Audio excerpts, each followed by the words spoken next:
കമ്പനിയുടെ ഒരു പ്രൊഡക്റ്റ് ആയിട്ടുള്ള ഐക്കോഫി എനിക്ക് എന്റെ കയ്യിൽ കിട്ടും.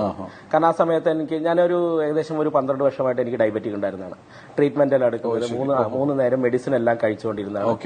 മെഡിസിൻ കഴിച്ചിട്ടും എന്ത് സംഭവിച്ചെന്ന് വെച്ചാൽ എന്റെ വലത് കാലിന്റെ ഒരു സൈഡ് കാൽപാതൊക്കെ തരിച്ച് പോയിരുന്നു. അപ്പൊ ഡോക്ടർ പറഞ്ഞു ന്യൂറോപ്പതി ആയിട്ടുണ്ട്, ഇനി അത് കണ്ടിന്യൂ ചെയ്ത് കഴിഞ്ഞാൽ ചിലപ്പോൾ വൂണ്ട് വന്നു കഴിഞ്ഞാൽ കാല് കട്ട് ചെയ്യേണ്ടി വരും, അപ്പോൾ വളരെ ശ്രദ്ധിക്കണം എന്നൊക്കെ പറഞ്ഞ് ഒരു സാഹചര്യത്തിൽ ഞാൻ ഐക്കോഫി കഴിച്ചു.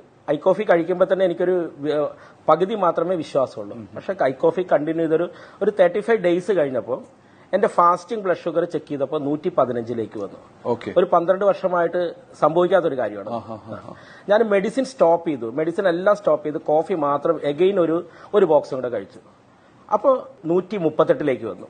സാധാരണ മെഡിസിൻ എല്ലാം സ്റ്റോപ്പ് ചെയ്ത് കഴിഞ്ഞാൽ നേരെ ഒരു 150 200 ആയിട്ട് പോരും ഫാസ്റ്റിംഗ്.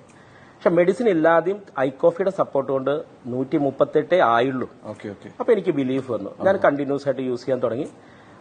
പതിയെ മെഡിസിന്റെ ഡോസ് കുറയ്ക്കാൻ സാധിച്ചു. ഒരു വർഷം കഴിഞ്ഞപ്പോൾ മെഡിസിൻ തന്നെ കംപ്ലീറ്റ് സ്റ്റോപ്പ് ചെയ്യാൻ സാധിച്ചു. നോർമലി കണ്ടീഷനിൽ പോയിക്കൊണ്ടിരിക്കുകയാണ്. അപ്പൊ ഇങ്ങനെ ഈ ആദ്യത്തെ റിസൾട്ട് വന്നപ്പോൾ ഞാൻ ചിന്തിച്ചൊരു കാര്യം,